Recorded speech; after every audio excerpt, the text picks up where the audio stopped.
জিয়ার সৈনিকরা মানে দুঃখজনক, এগুলো আমরা বলতে চাই না আসলে।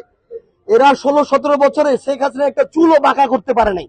আজকে সব সৈনিক একদম খাড়ায় গেছে, এক একজন সবগুলা চুল খাড়ায় গেছে। এখন পারলে শেখ হাসিনাকে সরাইতি, তখন তো এক একটা ধান খেতে লুকায় ছিলি, ট্রাকটা সরাইতে পারিস নাই।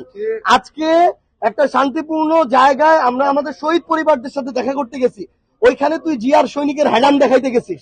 এই হ্যাডাম এতদিন দেখাইতি তোরা।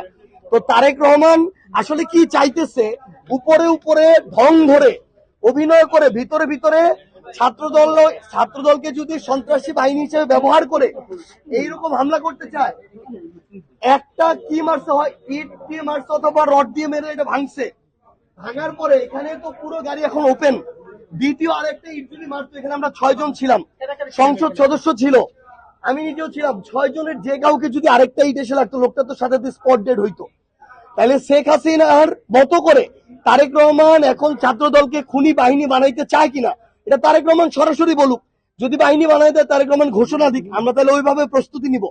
আমরা তো ভাবি নাই যে ছাত্র দলকে তারেক রহমান এভাবে সন্ত্রাসী বাহিনী হিসেবে ব্যবহার করবে। আমাদেরকে ওই প্রোটেকশন নিয়ে চলতে হবে। পুলিশ তো এখানে দাঁড়া দাঁড়ায় নাটক দেখছে, আর কিছুই না। সামনে পুলিশের 1-2 গাড়ি থাকে, পিছনে 1-2 গাড়ি থাকে, আবার 50 জন পুলিশ দাঁড়ায় থাকে, সবাই নাটক দেখে। এই যে এরা ইট ছুটতেছে, এরা যে রড দিয়ে হামলা করতেছে, চাপাতি দিয়ে হামলা করতেছে, একজনকে তো বাধা দিতে হবে। কোনো বাধা দেওয়ার কোনো নাম নাই। আপনারা দেখছেন আমাদের এক ভাই আলিফ, 18 বছর একটা ছেলে, চোখটা রড দিয়ে মানে রড দিয়ে আঘাত করে চোখটা পর্যন্ত নষ্ট করে দিছে। এখন পর্যন্ত একটাকে হবিগঞ্জে গ্রেফতার করা হয় নাই। তাহলে এই পুলিশ হইলো এখন বাংলাদেশের পুলিশ না, এটা হচ্ছে তারেক রহমানের পেটোয়া পুলিশ। এখানেও ওই পুলিশের ওই একই ভূমিকা।